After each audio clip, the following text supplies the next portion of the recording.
Becoming Dr. Snow. Tell us about your experiences as a college student. As a college student, well, Oberlin is a fairly unique liberal arts college. It was the first coeducational college in the United States, and thus probably in the world, although I'm not absolutely sure that's true. It was also the first to grant degrees to blacks. It's in a little town that was selected by the Austrian religious leader who led his little group of followers there because it was so flat and unattractive that nobody would go there for the scenery. They had to go there only for their commitment to his version of God. It had, fortunately, by the time I got there, dropped all of its religious, almost all of its religious connections. But it's known as sort of left-wing, and it also has a conservatory of music, which puts a particular stamp on the place. The conservatory was not a particular attraction for me, but it was a place where I could, as a girl who'd gone to a girls' school in a Rust Belt town, could meet lots of people who were quite different. And I majored in psychology, which was sort of a default, not exactly an active choice, I wouldn't say. But I worked with a woman named Celeste McCullough, whom psychology researchers may know as the inventor, the discoverer of what's called the McCullough effect, which is a very striking visual contour-dependent after image. And I worked as a research assistant with her and this domain of visual perception was, interesting for a year or two, but it was definitely not something I was going to go spend the rest of my life doing. I didn't know what I was going to spend the rest of my life doing.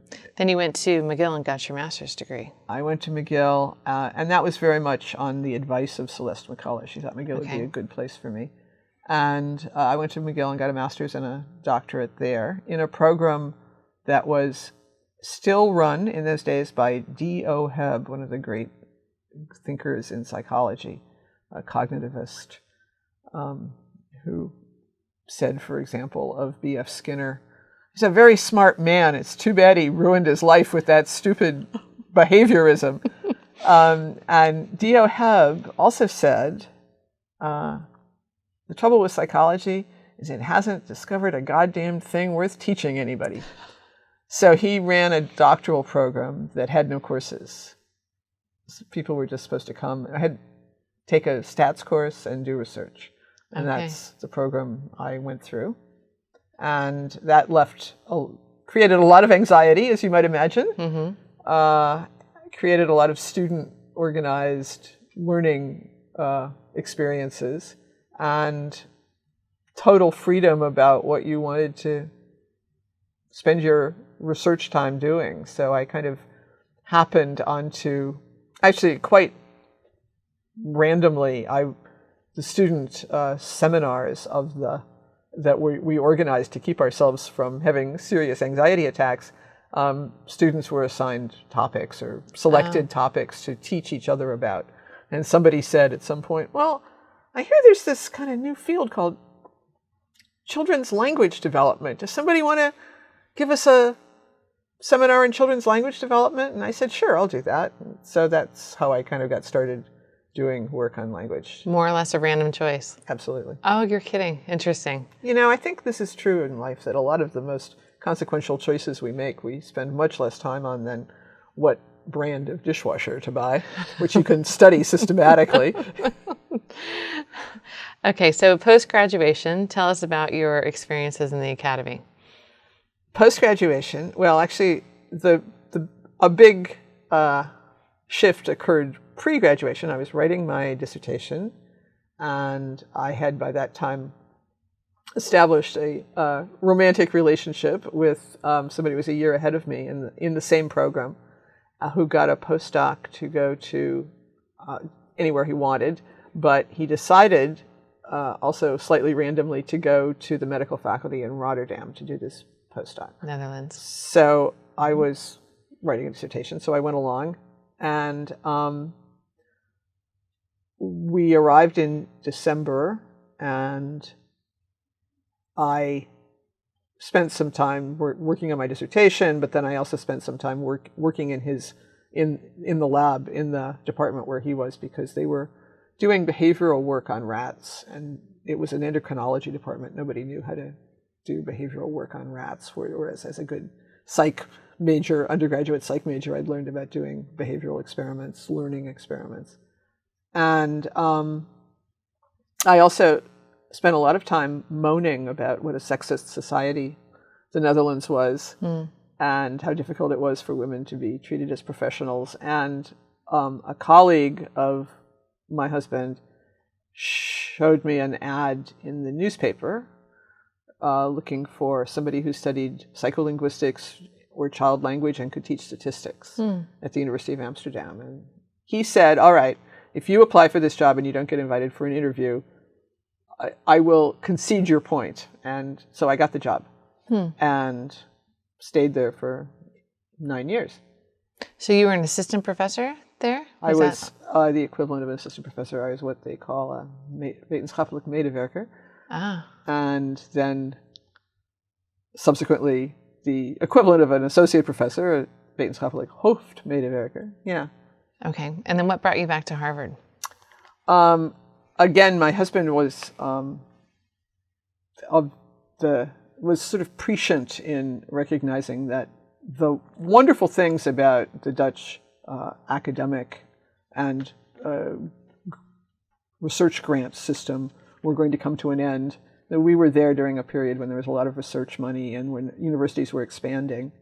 And about 1978, he said, this isn't going to last forever. So we started looking for jobs in the States, and he got a job at MIT. And I actually had a sabbatical, so I came and spent a year with Courtney Caston. Actually, not with Courtney Caston. In Courtney Caston's office. She was in San Diego that year, and I taught her course here at the Ed School. And then the next year, I taught courses in the psych department here at Harvard, because Peter and Jill de Villiers had just moved to Smith, and they needed someone to teach the child language course there. And that year I applied for a job here at the Ed School and got it. And you've been here since 35 years, is that right? I've been here since, well, so it depends whether you count that sabbatical year or not, but I think I actually got the job in 79 or 80. Okay, so about 35 years. Yeah. Okay, so now we're going to move on to your big ideas in terms of your scholarly contributions to the academy and the field. Early reading development. Tell us about preventing reading difficulties in young children. All right. Well, I have to tell you a little bit about how I came to be involved in that, I think. Okay. When I was first here with a job at Harvard, and I was sort of associated with the Language and Literacy Master's Program, which was run by Jean Chall, I was teaching courses focused on parent-child interaction, early language development. I had the office next door to Jean Chall. Jean Chall was the grande dame of rigorous approaches to teaching reading, and the great defender of phonics and code-based approaches, which she argued were particularly crucial for poor children, that whole language kinds of approaches could be successful, but were more likely to be successful with more privileged children than with less privileged children. Now, that was a very contentious time. And in fact, I can remember sitting in my office listening to Jean on the phone with people like folks at ASU yelling and screaming and thinking to myself, God, I never want to get into this field of reading. It is so nasty and contentious, and people are so aggressive in this field. I went to a couple of IRA meetings with Jean, and I was just horrified at the way people acted. But there were big divisions, theoretical divisions within the field of child language, which is where I identified myself. But people weren't mean to each other, right? They had discussions about ideas, or they agreed to disagree and then went and had a beer together. This was not what was going on in the field of reading. By about 1995, so as a result, I should say, I did work that was sort of relating early literacy development to early language development, but it was all very descriptive. It was not related to instruction at all. It wasn't anything about what you do in first grade. In 1995, the National Academy of Sciences decided that these reading wars should end, that there was enough of a research base to come to some consensus about best approaches to early reading instruction. And they established a committee, which is the way they do these things, to spend a couple of years writing a report that would broadly summarize and interpret the research base. And their political problem was that whoever they picked to be the chair of this committee was going to send a signal about what direction the committee would take. So they literally could not pick anybody who had any credentials in the center of the field of reading, because all of those people had well staked out positions. Right? So, I mean, they put Ken Goodman in charge of this committee, you know what the result's going to be. You put Marilyn Adams in charge of this committee, you know what the result's going to be. So they had to find somebody basically who had no credentials in literacy instruction to chair the committee. And that was me. I mean, congratulations. Congratulations. For no credentials. Ignorance is your credential. Right. So I spent 3 years, and it was a tough 3 years because it really was a whole range of stuff that I was not, had not mastered, that I had to master in the process of chairing the committee and sort of mediating the tensions on the committee, which were very much exacerbated by the political situation, quite frankly, by the existence of a strong lobby within NIH on one side of these issues, and the influence of NIH on the selection of members of the committee, and by the expectation that the field would pay a lot of attention to this report and interpret it through all possible jaundiced lenses. So that was preventing reading difficulties. And I still think actually that the report did a very good job. And I think that the truth of this claim is reinforced by the fact that people on both ends hated it, but on both ends of the reading wars continuum attacked it, that we did a pretty good job of arguing for multiple opportunities to learn as the key to reading success for young children. Learning language, learning the alphabetic principle, learning about concepts of print, learning about the value of literate forms of discourse, as well as opportunities, structurally provided opportunities to be identified as at risk and given extra resources if necessary. So that kind of launched me again unwittingly into a policy domain that I was also unprepared for, but that led to a lot of opportunities to think about how the research base and conclusions of smart people interpreting the research base can and cannot change what's going on in schools. Do you define that as a career-defining moment? Well, it definitely, if I am identified as a literacy researcher now, it's because of my work on that committee, for sure. And were you an associate professor at that point when you were appointed chair? No, I was a full professor. Yeah, they wouldn't pick somebody who was not tenured to do that. And so that's the 1998 Preventing Reading Difficulties in Young Children by the National Academy of Sciences. So that's almost 20 years old now. So Yes. is still relevant? I think if you read it today, it's still true, and I think it's still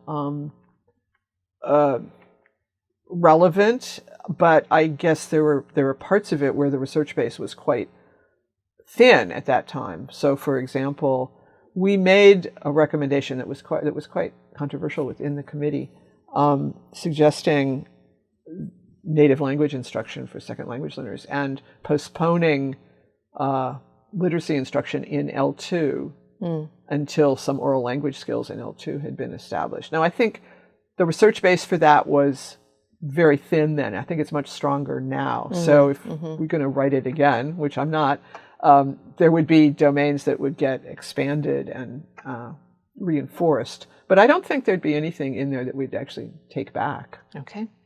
So tell us a little bit about your research in terms of the early Head Start interventions, which is also related to your research in terms of low-income students and their early reading development.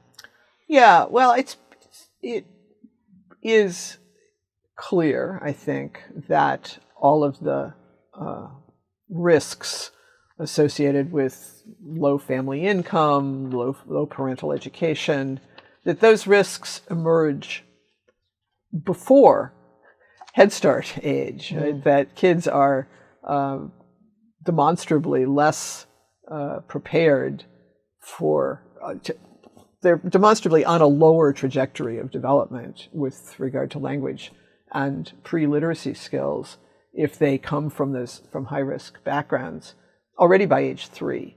So Head Start is a great program and does a lot of good stuff, but it's actually intervening with children who already need serious compensation and not just good early childhood education, which all of the middle class kids are getting anyway. So it keeps them growing on a parallel track, but it doesn't really succeed in compensating for language deficits.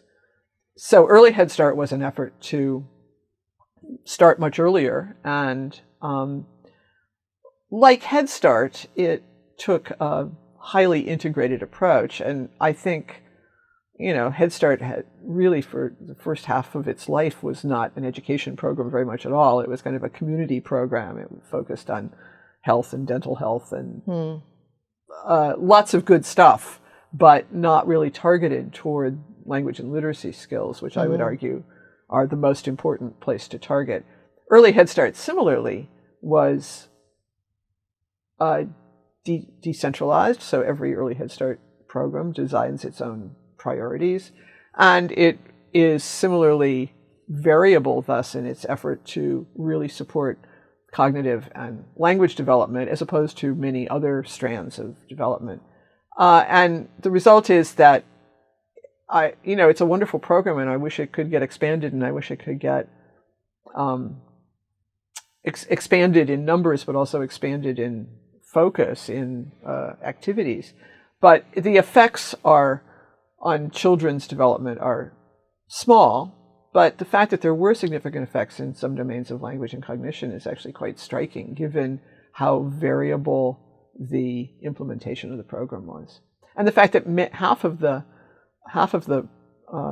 programs that were evaluated in the initial early Head Start randomized trial, 17-site evaluation, that half of those programs were in fact brand new. So they were starting up and being evaluated before they'd had a chance to establish their own high-quality program design and implementation. And fidelity. Yeah. Sure. What are the needs in terms of research in this area in the future? A huge need is the addressing this practical problem of getting to families before the families are in any organized, easy-to-get-to place. Right? So we can get to families in Head Start because they all come to the parent meetings, and you can deliver information about like how to promote language development at home, or go on using your native language at home because that's really better for your kids. And here are some things you can do that'll make sure your kids are more likely to be ready for school. But getting to parents of children 0 to 3 is much, much harder. A lot of those kids are not in organized care. They're in informal or family, kith and kin care. In those cases, the caregivers in those settings are often unprepared to do the education piece of their job as opposed to the care piece, which they're often really good at. So I think so it's really a problem of saturating communities with expectations about quality of adult-child interaction and responsiveness to children in a way that we've never really bothered to do. I mean, we get all the kids vaccinated, except in the cases where parents refuse it, but at least we get the message out universally about your kid should be vaccinated. Right. But we don't have messaging systems to get out these much more complicated messages, actually, about parental responsibility for keeping kids engaged, for keeping them from being bored, for giving them things to do that are opportunities to learn. Interesting.